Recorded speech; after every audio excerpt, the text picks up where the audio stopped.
आहा, जो सुकून स्विमिंग पूल में गर्मी में नहाने में है वो दुनिया के किसी कोने में नहीं है।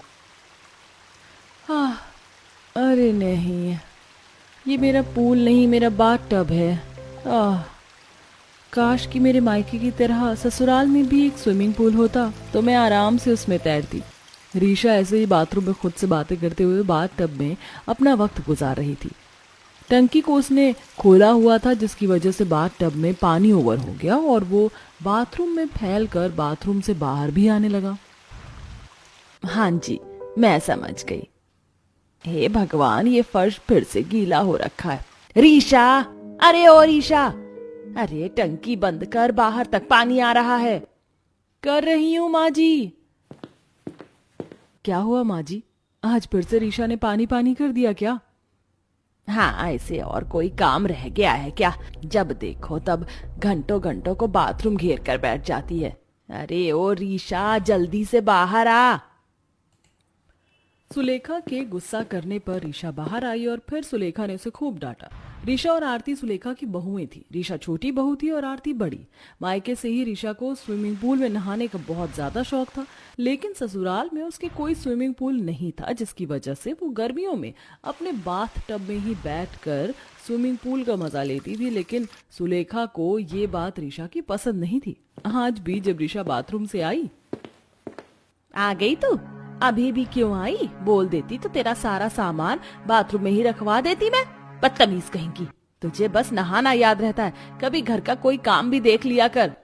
माफ कर दीजिए, माफ कर दीजिए माँ जी, मैं क्या करूँ, मेरे पूल में नहाने को दिल करता है तो मैं बाथ टब में टाइम पास कराती हूँ।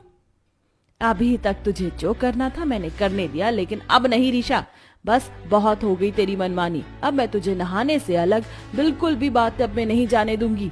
आज से तेरा टब को पूल बनाना बंद। सुलेखा की बात को सुनकर रीशा उदास हो गई। उदास होकर रीशा छत पर चली गई, जहां उसकी जेठानी आरती अपने पौधों की देखभाल कर रही थी। अरे रीशा, तुम अच्छे टाइम पर आई हो। देखो मेरी मिर्ची के पौधे में कितनी सारी हरी मिर्च उग रही है, और धनिया भी तो देखो बहुत ही अच्छा है।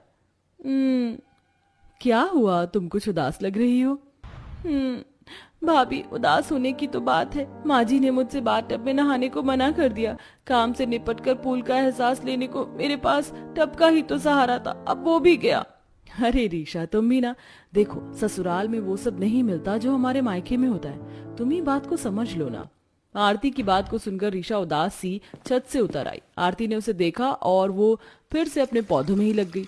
आरती को फुलवारी और खेती का शौक था। उसने अपनी छत को ही छोटे छोटे गमलों में फसल लगाकर अपना खेत बनाया हुआ था। रीशा जब नीचे आ गई तो उदास होकर अपने कमरे में लेट गई और भाभी को जो पसंद है वो काम करती हैं, माँ जी को जो पसंद है माँ वो करती हैं। बस अगर कोई अपनी पसंद की चीज नहीं कर सकता वो मैं हूँ। मुझे भी एक पूल चाहिए, फुलाने वाला बड़ा पूल अडल्ट के लिए। क्या पूल, वो भी अडल्ट्स के लिए? हे भगवान, वैसे सही बोला था एसआरके ने कि किसी चीज को अगर पूरी शिद्दत से चाहो तो पूरी कायनात तुम्हें उससे मिलाने में लग जाती है, और ढूंढने से तो भगवान भी मिल जाते हैं। तो फिर ये पूल क्या चीज है? मैं अब ये टब ही मंगवाऊंगी और इसी को छत पर रखकर मैं अपना पूल बनाऊंगी। रीशा ने उसी वक्त अपना पूल बुक कर दिया। पूल के आने तक रीशा का एक एक दिन गिन कर बीता और आज उसका पार्सल आ चुका था। अरे ये दबे पाँव क्या लेकर जा रही हो? माँ जी देखिए, मैंने ना आपकी भी शिकायत को खत्म कर दिया। मैंने मंगवाया है हवा भरने वाला पूल।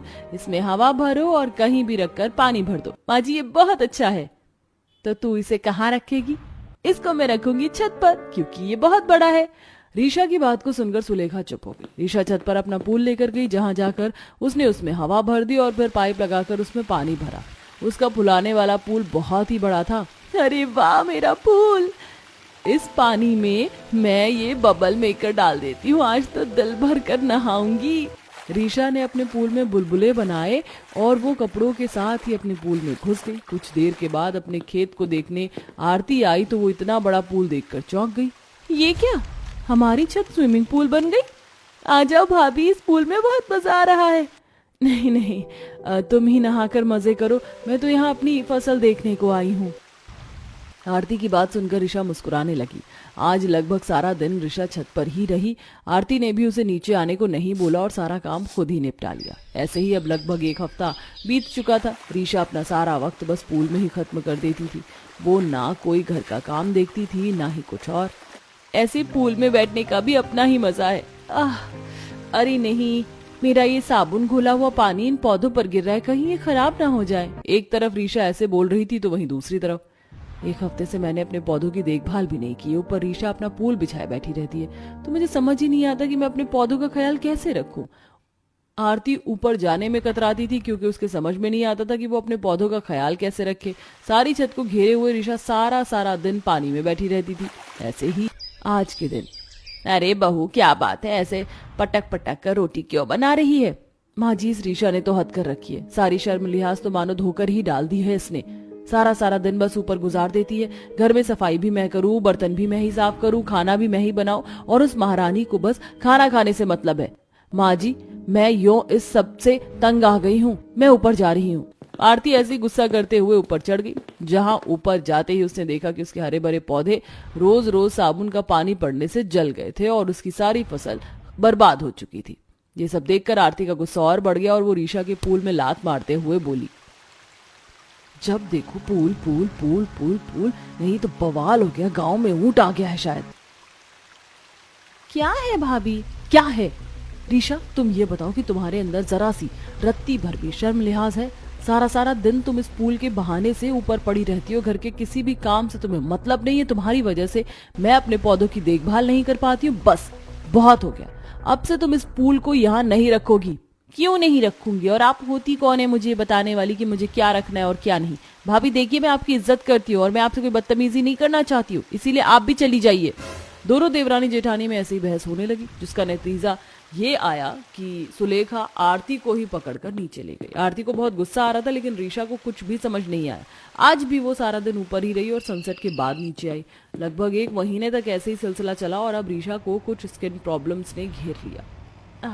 कितनी ज्यादा खारिश हो रही है। क्या हो गया? क्यों बंदरों की तरह खुजा रही हो?